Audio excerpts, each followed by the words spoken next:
Right, welcome back to the Me, Myself, and Hopefully You podcast. My name is Tariq, a 19-year-old university student currently experiencing a midlife crisis. Why, you might ask? Because I have no idea what I want to do with my life. But rather than see a therapist, I decided to start a podcast where I interview guests from an array of backgrounds and hear more about their stories. And hopefully, by learning about them, I can learn a bit more about what I want to do with my life. So if you can relate, or maybe you just want to see where I end up, then make sure you hit that subscribe button so you can watch every single new episode, because I know you love this podcast. You want to watch every single episode. If you want to watch every single episode, then you got to hit that red subscribe button and the bell next to it. I don't know what the bell actually does, because I don't actually hit bells for other people because I can't be bothered. That's a bit hypocritical because I'm telling you to hit the bell. I mean, hit the bell if you want. I don't really care if you hit the bell. I just want you to subscribe so we can get to 50 in it, because it's just a nice number. And then 100, then 1,000, then 50,000, then 100,000, then 500,000. I don't even know my numbers right now. Then I can just drop out. No, I'm joking. Anyway, this was hopefully that is the last intro I'm doing tonight. I've done 5 intros. I'm just glad. Anyway, I'm just getting distracted now. My guest at this time, I'm John. I'm so sorry if you're actually listening or watching, because I don't normally do this, but it's part of the show. Anyway, my guest at this time is podcast host and public speaking expert John Ball. Now, if you know me, you know I love public speaking. Basically, I just love being the center of attention. But whilst I love being the center of attention, I'm not very good at being the center of attention, in the sense that my public speaking skills definitely need some work. And I know we could all do with some improvement on our public speaking skills. So when I saw that John was an expert on the topic, I had to get him on. And thankfully, he gave me the time of day. He came on and explains how we can improve public speaking, why it's become a crucial skill in order to be successful, and in order so that we can become as persuasive as cult leaders, speak like Roman emperors, and nail that presentation every time. It's becoming ever more common to do public speaking. Loads of different roles require them now. And it's just part of life. So we need to learn, and why not learn from the best? So I hope you get as much value from it as I did. So for today's episode, Mr. John Ball. So John, I just want to start off with some quick fire questions, just so the audience can get to know you a bit more. My first question is, what is the last picture on your camera roll? Oh my goodness, I don't even know. It's a weird one, yeah. Yeah, I think it was a dog picture. Okay. I like sending pictures of cute dogs to Oh, you're a dog lover, are you? Yeah. So I'm pretty sure it'll be a dog picture. Oh, what's the dog that you've got? I don't have one, and that's maybe why I'm a bit obsessed with looking at other people's dogs on the internet. Fair. Are you planning on getting one? I would like to. It's not very practical right now because there's nobody at home in the day. But if we can fix that situation, then yeah. Fair enough. Have you got like a favorite particular dog?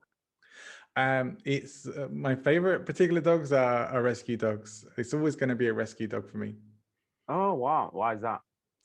Because there are just so many dogs that need homes, and and so I've only ever had rescues. I'll only ever have rescues again.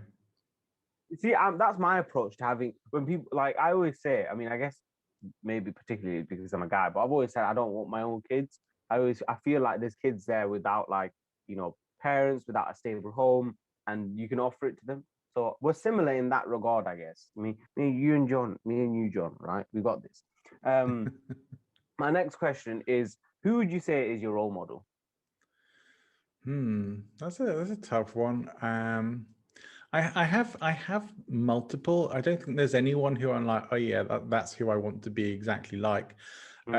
However, for example, I do a lot of work for a US coaching company, and I do like one-to-one group coaching and training with them, mostly online. And that's the head of that company is a guy called Harv Eker, known as T Harv, and he is an incredible speaker. Although he's like he's semi-retired, but he still does stuff. Incredible speaker, author, does fantastic courses, very passionate speaker as well, really great energy, and super nice guy, really authentic. Like, he's the same off stage as he is on stage. I aspire to those sorts of traits and to be able to do some of the things as well as he does. So I'm very privileged to be in that environment where I get to be around that as well. Oh, wow. Okay. So, I mean, I'll ask you more about that later on. But my final for quick fire question is, if there was a house fire and everyone was survived, but you could only save one item, what would the item be? From from our house, I'm not a big possessions kind of person. So if everything gets destroyed, I'll cope.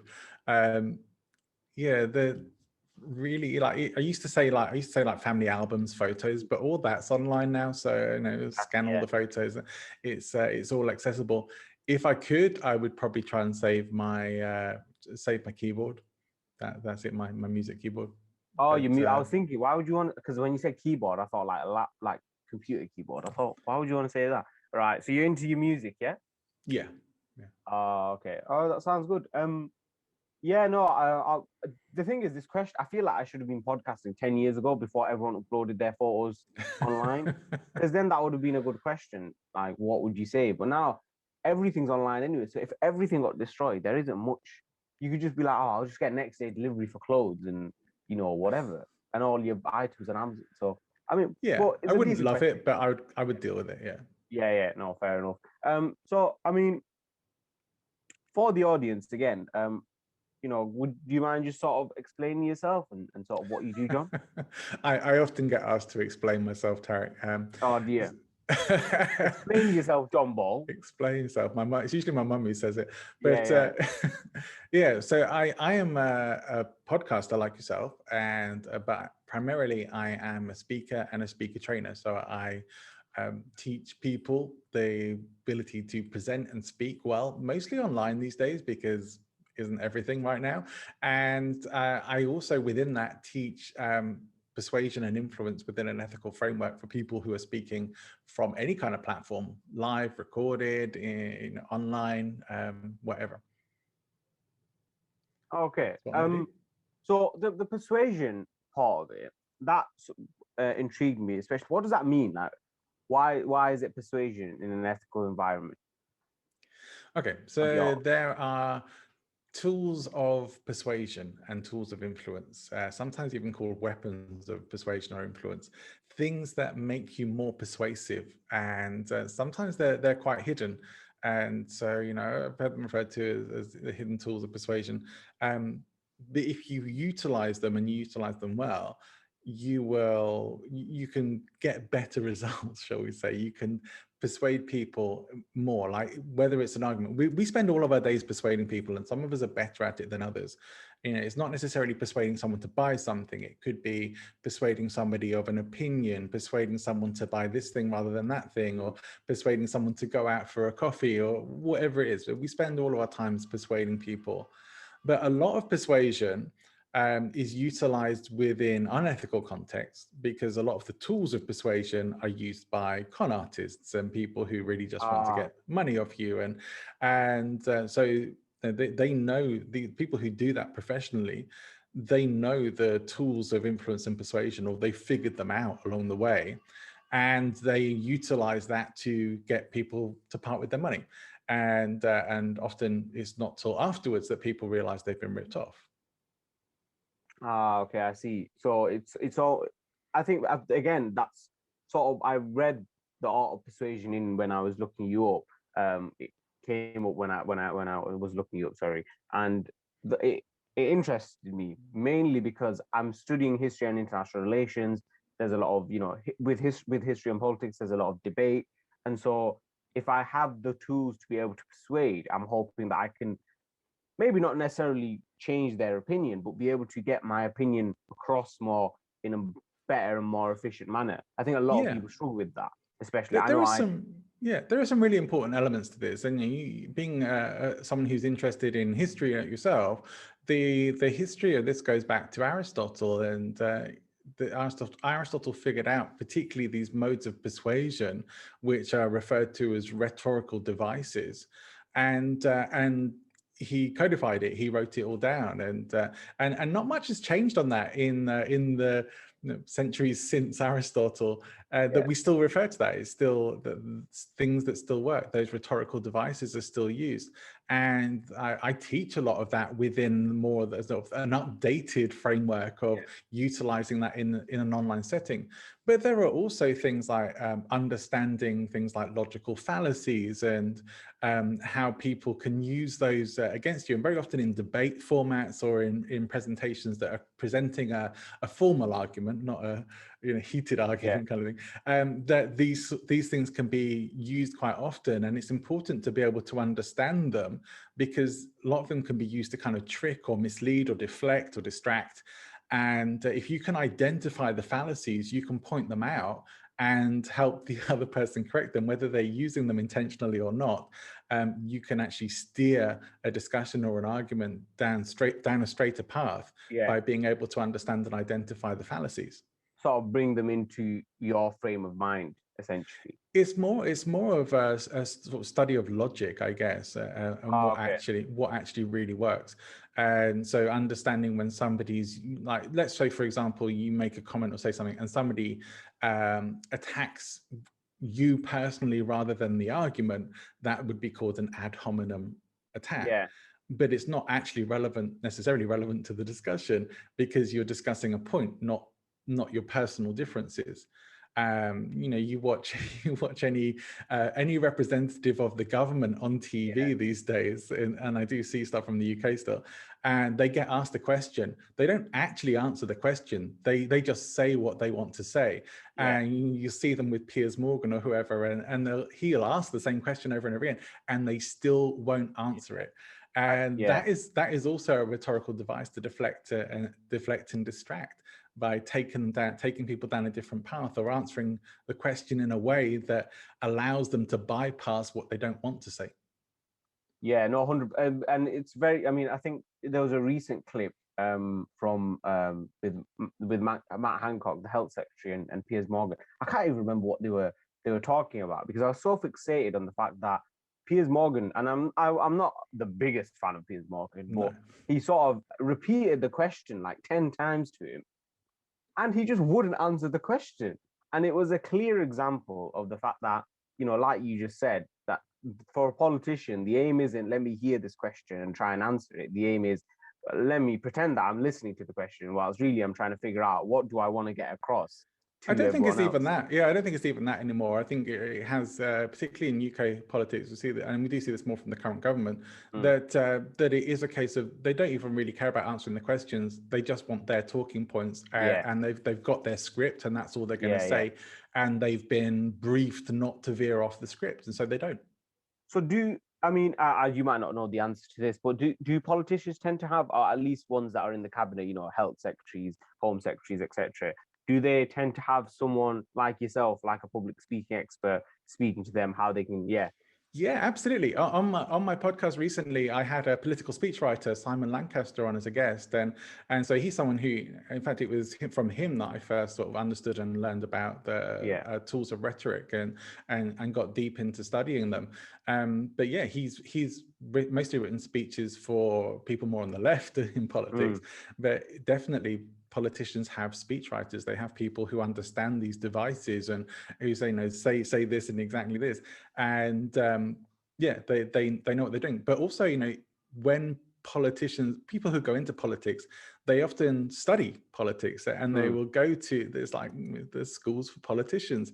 So I think it's I know there was one just near where I used to live in Sunningdale, so that sort of area. There was a political school there, which is where people would go, and they will learn rhetoric, they will learn logical fallacies, and they will learn how to utilize them to their own advantage. Not that they necessarily write their own speeches from there, but they do understand the principles as part of that education. They learn that sort of being able to publicly speak. I mean, it's interesting. I remember reading something, and I didn't do further research, so I don't know if it's 100% true, but it was something like 46 out of the last 50 prime ministers are from Eton, and Eton is the only school where the curriculum includes public speaking. Right. Within and it includes rhetoric. Aspect. Eton's one of the only schools where rhetoric is taught. Yeah, which is so interesting because of how many prime ministers Eton has sort of created and birthed. for them to be the only ones that actually genuinely care about because public speaking is I would say disregarded in school. I mean I'm It saying is someone who intentionally so, I think. Yeah. yeah, and yeah, well, I think for someone that doesn't like public speaking, they're probably listening and thinking, oh, we had to do it all the time, which is normal. Obviously, you're gonna think it because you don't like it. Whilst someone that does like it, you're gonna think, oh no, we never do it. Like I love hearing my own voice. I got my own podcast. I clearly love the sound of my own voice. But like if just taking an objective viewpoint and from my own personal feeling, it definitely isn't taught or done as much as it probably should have been done. Yeah, I think that maybe is changing. I certainly think more people are doing that. Not necessarily getting the rhetoric lessons, but public speaking clubs and things like that are appearing. American schools, strangely, do that more. Again, probably not teaching the rhetoric stuff so much, but they certainly do have like debate clubs and public speaking groups and things. But generally in the UK, it's only really been seen in sort of the higher end of the school system, Yeah. the more elite parts of the schooling system. But what it should tell you is that being able to speak well and being able to do public speaking as professionally as possible is powerful. Yeah. Because that's where power lies. And it has been that way since the time of Aristotle, Cicero, and all these people, the sophists and the rhetoricians, Yeah. that it's always been important. I think probably one of the reasons why the current prime minister does so well is that whatever you think of him, he is a very good public speaker. Yeah. He knows how to utilize these stuff. I mean, some of it might sound like nonsense some of the time, but he actually knows these techniques and employs them at least well enough to appear more like connected and more relatable than perhaps the current oppositions. Oh, well, yeah. I remember. I don't know if people remember the first speech he gave when he became prime minister, when he succeeded Theresa May, and he stood outside of Downing Street.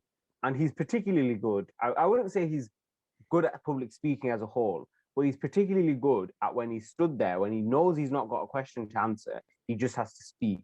And he stood there, and even as someone who I would personally put myself a little bit on the left, as someone who wasn't sort of expecting much from him and sort of have this viewpoint, like we all do, that he's a bit of a buffoon.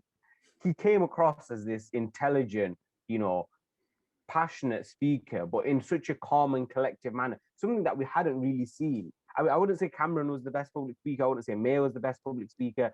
Miliband was okay. Corbyn was okay. He was more of a like protest kind of guy. Sure. And you had Johnson, that was like this more of a, I mean, who also went to Eton, I think. Yeah, he did definitely.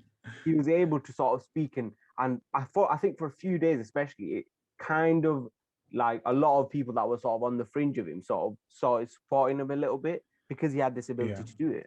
It's not just that, and I was talking about this on my live show a bit earlier today, that one of the reasons that makes him good, I don't want to sort of spend too much time on him, but one of the reasons that makes him good, makes any speaker much more engaging and likable by an audience, is being entertaining. And if you can do that in your presentations, then I've got to be honest, I don't see too many people in politics who are able to deliver that. But when they do, Exactly. when they can come with passion or can actually be really entertaining or even playful in their talking, it's much more engaging for the rest of the world. We watch that and think, oh yeah, I quite like listening to them speak, rather than just cold facts and data and information that should be enough to sway people, but isn't, because it doesn't grab people as emotionally as someone actually being entertaining or being able to pull somebody in. And so if you have to consider yourself in public speaking as not just an educator but an entertainer as well. 100%. I mean, that's why you saw that. And again, we'll move from the politics as soon as we can. But sort of, you saw that with Donald Trump as well. You had this sort of, a guy who he would be in professional mode a little, and then he stepped back and be himself and say something funny or whatever, and people would laugh. You also saw that more recently, I'd probably say, with I don't know if you saw I don't know if you saw one of the press conferences in the UK. I don't know if you still stay up to date with that. It was about the coronavirus. And one of them had Jonathan Van Tam, who came on, and he was probably the best speaker that's ever done the press conferences, because he came on and he wasn't funny, because it's not a funny subject. You can't really make that funny, I guess. And and he came on, but the way he spoke and the examples he would give made it so clear for the first time as to what the rules actually were and why we're doing this approach. That on Twitter, it was just all about Jonathan Van Tam, how amazing he was, how everyone wanted him on every week because he explained things so well compared to Boris Johnson, compared to his other cabinet ministers. He did it so well. Yeah. And I think the importance of public speaking is also becoming more and more obvious to more and more people. And that's why people are interested in learning from people like yourself and other public speaking coaches. Just to go back a little, I sort of want to ask you because at the beginning when you were talking about sort of con men and how all women or people, con people, right? How they sort of either learn or they either taught how to, you know, the art of persuasion, to use it in a horrible way, or they learn on the go. My question is I've always sort of felt like I never learned public speaking, and I don't know where I started to enjoy public speaking. And I'm not trying to be arrogant here, but where I got to a point where I was pretty decent. Yeah, I wouldn't say I'm good. I'm saying I'm decent at public speaking, right? But I was never taught it. Do you think that there's an innate ability to publicly speak? No, but I do think some people find it easier than others, mainly probably due to perhaps being more naturally extroverted. So extroversion does make it usually easier for people to get up onto a stage and start speaking, and whereas introverts are more like to hold themselves back. So it doesn't necessarily make them good, but it does mean they're probably more likely to just go for it and see what happens, which is one of the things you need to do in public speaking. So if you take that and you add in the tools of actually being able to do it well, and the experience that you can gain and where you can get to that, then you can become fantastic. But anyone can, introvert, extrovert, ambivert, whatever, anyone can do it. Potentially, if they're willing to put in the time and the effort. It might take introverted people a bit longer. There are some people who just seem to have more of a talent than others for certain things. Some people just take to things easier than others, but that can be a trap as well. So where people tend, and this isn't just in public speaking, in any area, where people tend to have natural talent, they often don't have to work as hard as other people to get results. And so they don't perhaps feel the need to keep working. And it's like, well, I can do this. This is easy. Then there's a very good chance that the people who work hard at it, who maybe don't have such a natural ability, will overtake them because they will work hard at it. And I don't think you're ever really going to beat the combination of hard work and effort, persistence and consistency over time. 100%. Hard work beats talent when talent doesn't work hard. It does. We'd love to think that we could all sort of go on the stage on Britain's Got Talent and be able to give the best rendition of whatever we go and perform. But realistically, the people who do that amazingly well have put in hours and hours of practice. Yeah, you've got to be able to put in it's practice, I guess. That's sort of one of the most important things. Like to be able to do it, I guess. One of my other questions is as a public speaking coach, what do you feel is needed and is crucial in order to be a good public speaker? The most important thing, I think, is to make what you do about other people, not yourself. So, I see some people who have gone into public speaking or presentation kind of work and been very ego-centered. And they nearly, I can't think of an exception where it hasn't happened, but you see them come crashing down at some point because everything is ego driven. Everything is all about them, and they build themselves up. And when things start going well, that just is kind of like telling them what they want to hear. So the ego grows even bigger. And it really is setting yourself up for a fall, unfortunately. The people who do fantastically well are the people who, it shouldn't not be about you, but it should primarily be about the people you do it for. And if you're doing it for your audience, if you're doing it for the people as a service to people, then you have a much stronger motivation, and it becomes less about you. It's like you'll have good performances, bad performances, great days and bad days, good feedback, bad feedback, and you'll go through it. You'll get through it because the reasons why you're doing it are bigger than you. And so it takes away a lot of the need. It takes away the need to have that ego fueled access into it. So if you have the understanding that it's about them and not you, and not saying you can't go into it if you want to do it just because you want to be a speaker and you want people to clap and see, I just don't think it's the best reason to go into it. Right. So you need that sort of why as to, I mean, again, like you I said, think it's so. sort of with everything is you need to be going into it with an idea of sort of giving a service to other people. I find that really interesting because that must be very hard, especially if sort of, well, even when you just sort of think about it physically, all these people going to see this one person speak. You know, as an individual, you're naturally, or as a human, you're naturally going to sort of go, yeah, I'm a boss. Everyone wants to see me. Everyone wants to hear me talk. They want to know what I'm going to say. And I think that might be, and apologies for going back into politics a little here, but I think that might be why politicians tend to take the route of, like you said, you know, not listening to the question, not trying to answer the question, just trying to make sure that their points are crossed. Essentially, they've got a bulleted list and they're just crossing off everything that they've got on. And when they've gone through it, they just want to do it again, because they have gotten to a point where they feel like I'm one of the most powerful people in the country, maybe the most powerful person in the country. And as long as I say some stuff, people are going to listen. They're going to tune in. They're going to pay attention to what I say. Who cares? I don't need to answer any questions. Yeah.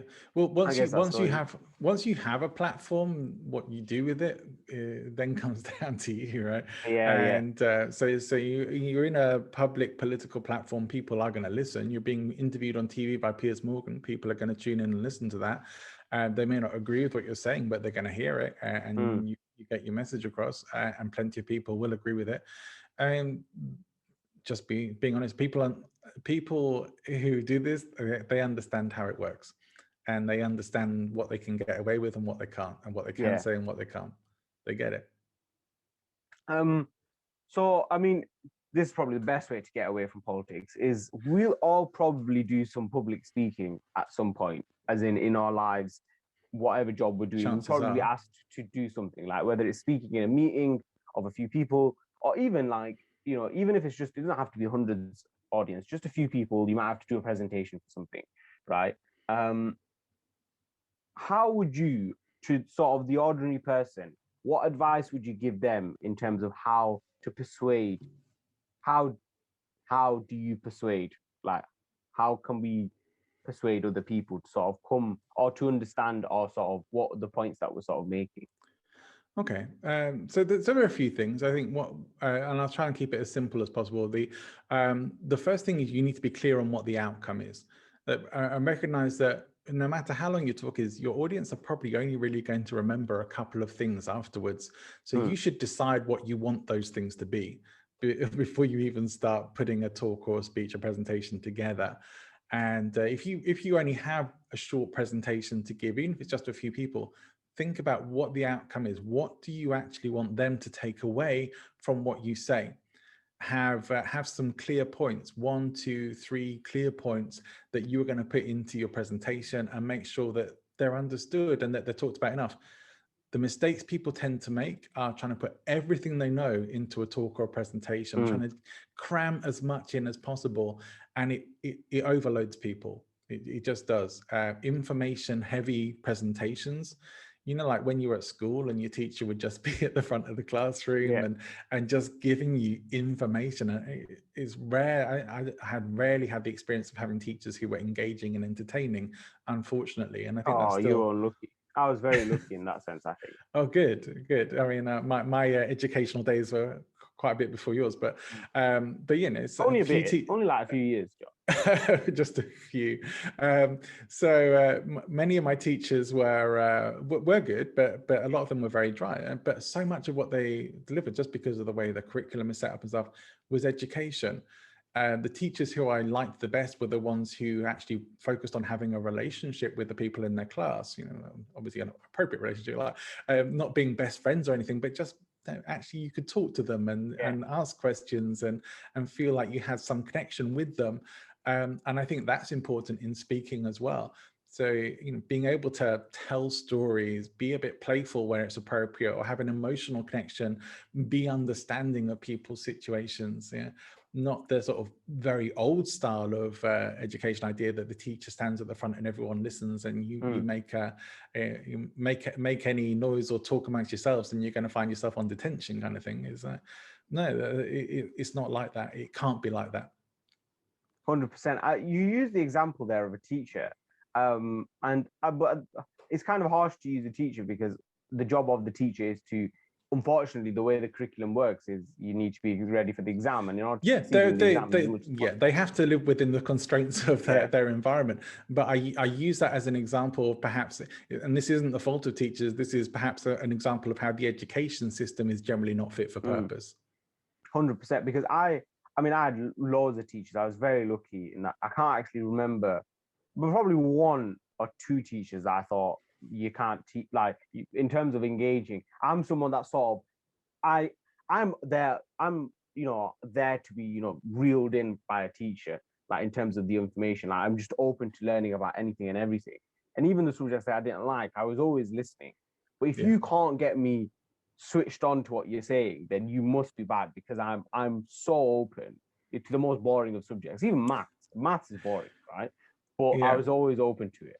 I think this is so I was going to say, I think that's why I was so attracted to the arts as subjects, because precisely because of that. It was I felt there was more emotional connection there, more opportunity to be expressive, that the teachers were more fun, and my music teachers, my drama teachers, even my English teachers, the arts was more appealing to me because of that emotional connection side of things.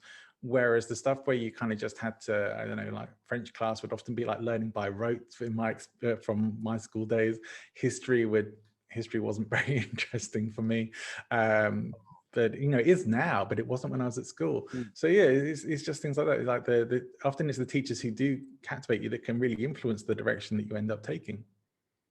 I mean, you mentioned history and obviously I'm doing history right now, but like I said, I had great teachers. I had a history teacher that you could give him anything in the world to talk about, and he'd make it he might not make it interesting, but he'd make it so engaging that you just want to carry on hearing more. And it wasn't just me that said this. It was so many other students that sort of said, what? Like, I remember speaking to one of my friends who he could speak about anything and everything, right? And he'd just make it,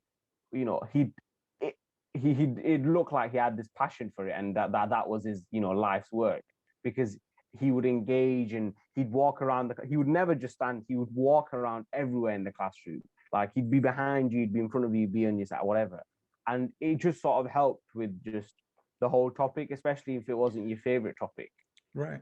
These are things that people should think about in terms of public speaking, because very often it's those school situations that are our first encounters with the idea of presenting in front of a group of people. And we tend to model what we see. So if we've only ever kind of seen dry information presentations, we're likely to get up and do something similar. Similarly, in the business world, if you're presenting to the board, or you're pitching to investors or whatever it is, if all the investment pitches and things like you've ever seen before are kind of dry, factual, boring, data filled, and really not that interesting or engaging, you're probably going to deliver something similar, because you've seen that. We tend to model what we see other people doing. So social proof plays a big part in all of this. And so we think, well, that's how you're supposed to do it, because that's what I've generally seen. Yeah, 100%. It's you act on sort of the standards that you've already sort of seen. And if you've seen someone really good, you're going to try and be the best. What would you say is probably some of the most ignored sort of things that are good to do in public speaking that people just don't even think of, but they're so basic that they ignore it? To actually structure their presentation or talk, no matter how short it is, to have a beginning, a middle, and an end. Know how you're going to start, know how you're going to finish. The middle bit you can improvise if you need to, know it. Not just know your start and end, but know your presentation, know your talk. People don't practice. People think they can wing it. Or they just don't think it's important enough. It's the worst. Don't wing it. I've tried it before. It is the worst. And you just, because you go in there and you think, it'll be all right. Yeah, whatever. It's only 2 minutes. Those 2 minutes feel like the longest 2 minutes of your life when you don't prepare. There are times when it's okay to wing it, and there are times Mm, when you should wing it because that's what's being asked for.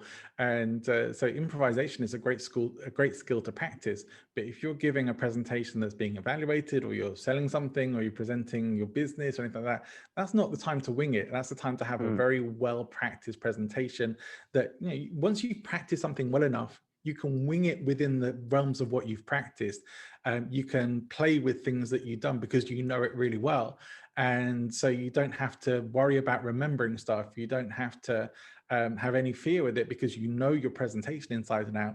That's where you can really start to improvise, and those are the times to wing it, where you know what you're doing and you have the skill, the experience to be able to do that.